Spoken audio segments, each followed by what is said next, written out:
네, 하나님의 사랑은 오늘도 변함이 조금도 없습니다. 그 사랑을 힘차게 바라보시기 바라겠습니다.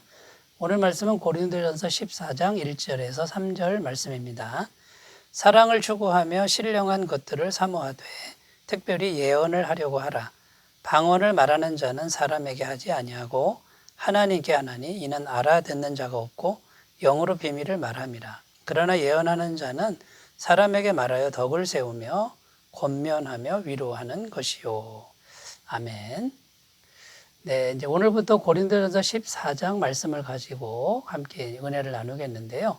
고린도전서 14장은 방언과 예언장 이렇게 별명이 있고 또 방언과 예언에 대한 내용으로 한 장을 가득 채우고 있습니다. 그 내용을 한마디로 얘기하면요. 방언보다는 예언이 더 낫다. 예언이 더 방언보다 낫다. 이것을 지금 말하고 있는 것이죠. 자, 방언보다 예언이 더 낫다라고 했을 때 방언은 시시하다 이런 뜻이 아닙니다. 방언도 하나님이 주시는 정말 가치 있는 고귀한 성령의 은사 중에 하나죠. 그런데 더 낫다라고 하는 기준이 뭐냐면 여러 사람에게 유익을 끼치는 데 있어서라는 겁니다. 근데 방언은 개인의 덕을 세웁니다. 개인의 신앙을 향상시키고 기도가 깊어지게 하는 놀라운 도구가 방언입니다.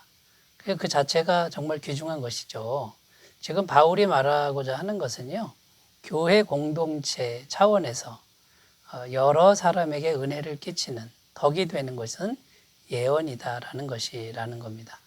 그래서 더 낫다라고 이렇게 이제 제가 말씀을 드렸지만 여러 사람에게 덕을 끼치는 데 있어서 더 낫다. 그리고 여러 사람에게 덕을 끼치는 게 중요하다. 이렇게 생각하셨으면 좋겠습니다. 자, 하필 왜 이 두 가지 성령의 은사를 지금 비교하고 있는 것일까요? 그때 당시 고린도 교회 성도들이요, 이 방언을 최고의 은사로 여겼다는 겁니다. 왜 최고의 은사냐면요, 막 방언을 하면은요, 굉장히 신기하지 않습니까? 천상의 언어가 지금 입에서 흘러나오는 것 같은 사람들이 보기에 정말 신기하고 신비한 이제 그것이 방언으로 나오다 보니까 이게 최고의 은사다, 신비하게 보인다라는 거죠. 이렇게 생각을 했다라는 것이고, 이 방언을 받은 사람들이 교회에서 아주 무질서하게 혼란스럽게 방언을 사용했다라는 것입니다. 그런 어떤 그 교회의 혼란을 가져오는 이런 시대적 배경이 있었다라는 것인데, 그래서 바울은 그렇게 신비스럽게 보이는 게 중요한 게 아니다. 정말 중요한 건 그게 아니라 교회 공동체를 아름답게 세워가는 그 덕을 세우는 것이 이게 무엇보다도 중요하다라고 지금 바울은 말하고 있는 것입니다. 그래서 19절 말씀에 결론적으로 바울은 이렇게 말하는 거죠. 그러나 교회에서 내가 남을 가르치기 위하여 깨달은 마음으로 5마디 말을 하는 것이, 이 깨달은 마음으로 5마디 말하는 것이 이게 예언인 것이죠. 1만 마디 방언으로 말하는 것보다 나으니라. 교회 공동체 차원에서는 예언이 훨씬 낫다라고 지금 이제 말을 하고 있는 것입니다. 그래서 이제 서론 부분인데 이 방언과 예언에 대한 서론 부분에서 우리가 생각해 봐야 될 것 몇 가지를 살펴보겠습니다. 첫 번째는요, 사랑이 없는 은사는 아무리 대단해도 죽은 것이다 라고 지금 말하고 있습니다. 1절 말씀에 보면 사랑을 추구하며 신령한 것들을 사모하되 이렇게 되어 있죠.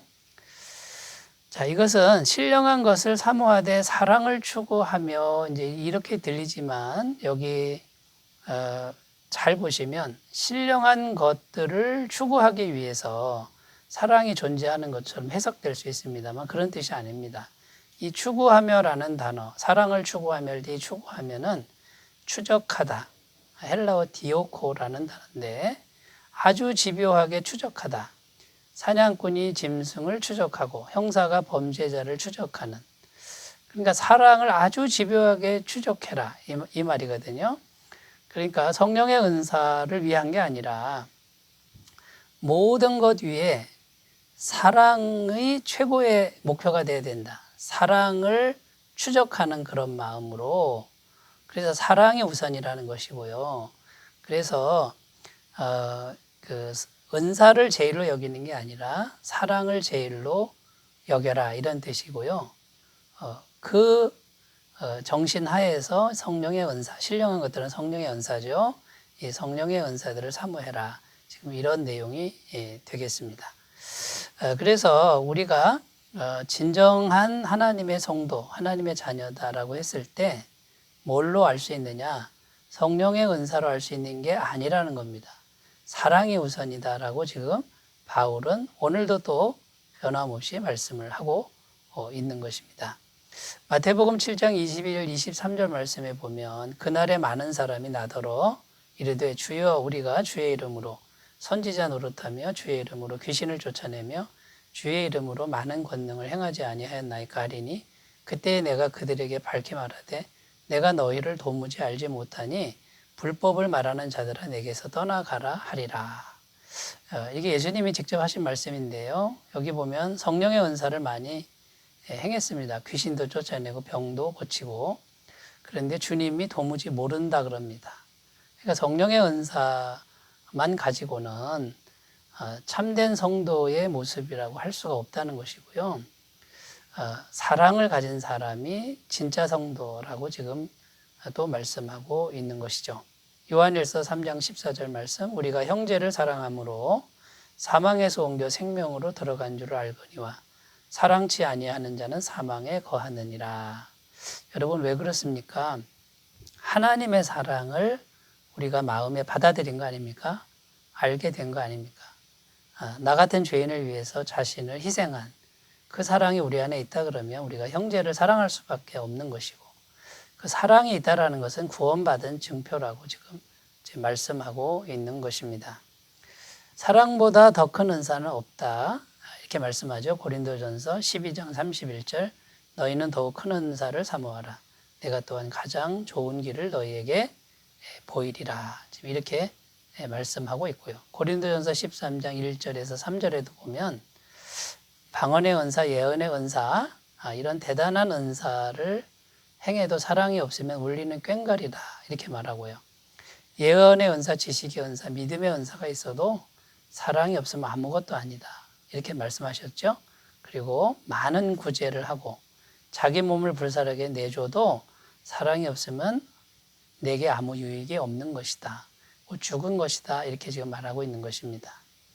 그래서 오늘 1절 말씀에 사랑을 추구하라, 사랑을 집요하게 추적하라, 사랑을 제일로 목표로 해서 신앙생활을 해라, 이 음성을 우리가 꼭 들었으면 좋겠습니다. 자, 두 번째 우리가 생각할 것은요, 성도는 신령한 은사를 달라고 기도해야 한다라는 것입니다. 자, 1절에 보면 신령한 것을 사모하되 이렇게 되어 있죠. 신령한 것은 성령의 은사를 의미하는데 사모하다, 이 뜻은 열망하다, 간절히 원하다, 이런 의미가 있습니다. 그래서 사도 바울은 사랑이 제일 목표입니다. 그렇다고 해서 성령의 은사를 포기하라고 하지는 않습니다. 사랑이 제일이지만 신령한 것을 사모해라, 지금 이렇게 말하고 있는 것이죠. 어떤 분들은요, 성령의 은사가 많으면 교회가 혼란이 온다, 그래서 성령의 은사 자체를 구하지 말라고 이렇게 말하는 사람도 있는데 이것은 명백히 잘못된 것이라는 거죠. 우리나라 속담 중에 이런 거 있습니다. 구더기 무서워서 장 못 담근다, 이런 말이 있죠. 여러분, 구더기 무섭다고 장 안 담그는 사람이 있습니까? 구더기가 생겨도 당연히 장을 담그는 것이죠. 성령의 은사가 그런 것입니다. 여러분, 얼마나 귀한 것입니까? 하나님의 선물이고요.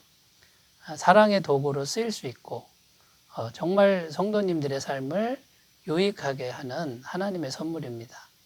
그런데 이것만 잘 사용하기만 하면, 균형 있게 사용하기만 하면 정말 좋은 것이죠.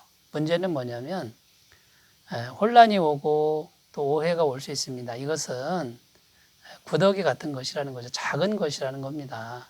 이거 무서워서 성령의 은사를 구하지 않는다라고 한다면 그 성경의 가르침에 위배가 된다라는 것이죠. 여러분, 그러므로 우리가 성숙한 신앙으로 가려면 성령의 은사와 또 사랑이라고 하는 이 균형을 잘 이루고 우선순위를 잘 정하는 그런 균형이 있는 신앙으로 우리가 나아가야 될 줄로 믿습니다. 그래서 성령의 은사를 강력하게 사모하라. 지금 이 가르침을 우리가 꼭 들었으면 좋겠습니다. 자, 세 번째입니다. 세 번째, 하나님은 사모하는 영혼을 만족하게 하신다라는 것입니다. 1절 말씀 보면 추구하라, 사모하라, 하려고 하라. 지금 뭘 자꾸 하라 그러죠? 가만히 있으면 안 된다라는 그런 의미고요. 여러분, 성령의 은사는 또 사랑은 우리가 사모하고 원해야만 성령께서 주십니다. 자, 구원은요, 구원의 은혜는 우리가 우리 인력으로 잘 되지 않습니다. 성령께서 오셔서 무조건적으로 믿음을 주시고 깨닫게 하시는 은총으로 이게 이제 가능하고요. 구원의 은혜는 영원히 흔들리지 않습니다. 자, 그런데 이제 구원받은 사람들에게 필요한 게 뭐냐면 사모하며 애써 기도하는 게 필요하다라는 것입니다.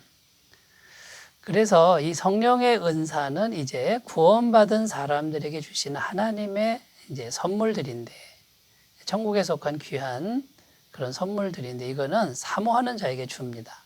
가만히 있으면은 잘 오지가 않습니다. 가만히 있어도 오는 경우가 있지만 거의 없습니다. 여러분, 그러므로 구원받은 사람들은 이제 열심히 기도하는 삶이 필요하다는 거죠. 사도행전 1장 14절, 여자들과 예수의 어머니 마리아와 예수의 아우들과 더불어 마음을 같이하여 오로지 기도에 힘쓰니라. 여기 보면 마가의 다락방에서 예수님의 가족과 제자들이 오로지 기도에 힘썼습니다. 성령 받기 위해서 힘썼죠. 성령이 임해서 방언이 터지고 신유의 능력이 나타나고 성령의 은사를 받은 것이죠. 여러분, 성경은 이렇게 간절히 기도하고 사모해야만 된다라고 지금 말씀하고 있는 것입니다. 여러분, 그래서 많은 분들이 이 구원받은 은혜와 또 성령 충만과 성령의 은사, 이것을 또 구분을 잘 못하는 분들이 굉장히 많습니다. 구원받은 것으로 끝나는 게 아니고요. 구원받은 사람들은 간절히 사모하며 열심히 기도해야 성령의 능력을 더 크게 받을 수 있고 주님의 더 큰 도구로 쓰임 받을 수 있다는 겁니다. 여러분, 한국 교회가 굉장히 폭발력 성장을 했을 때, 그때 우리나라 국가 경제도 기적적으로 성장을 했죠. 그때 교회에는요, 전국적으로 기도가 엄청났습니다. 새벽 기도, 수요 기도회, 금요 철야 기도회. 얼마나 기도가 많았는지 모릅니다. 오늘날 이 한국교회가 쇠퇴하고 있습니다. 여러분, 잘 생각해 보십시오. 구원받은 사람들이 가만히 있으면 능력이 나타나지 않습니다. 여러분, 사모해야 되고 기도해야 될 때인 것 같습니다.